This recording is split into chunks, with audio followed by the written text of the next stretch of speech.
మా హయాంలో గొప్పగా నేను చెప్తా ఉన్నా, దేవుడి దయతో ప్రజల ఆశీర్వాదాలతో 5 ఏళ్ల కాలంలో 2 ఏళ్ళు కోవిడ్ ఉన్నా కూడా కేవలం మాకు 3 సంవత్సరాలు మాత్రమే మా చేతుల్లో ఉన్నది టైం.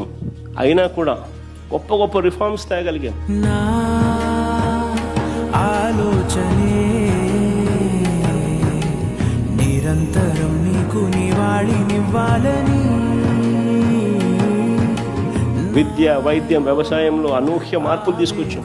గ్రామాలలో సేవలు గడప వద్దకు తీసుకొచ్చాం. ట్రాన్స్పరెంట్గా చేయలేము అని అనుకునే పరిస్థితుల్లో నుంచి గవర్నమెంట్ సేవలు ట్రాన్స్పరెంట్గా లంచాలు లేకుండా ఇవ్వగలుగుతామని ప్రూవ్ చేసినాం. మేము చేసిన బృందం ఎంపవర్మెంట్ అయితేనేమి, మేము చేసిన రిఫార్మ్స్ అయితేనేమి,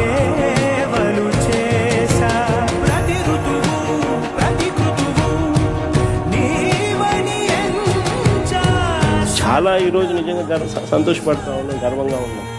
3 ఏళ్లలో ఎవడు చేయలేని గొప్ప కార్యక్రమాలు కూడా దేవుడి దయ వల్ల చేయగలిగాను.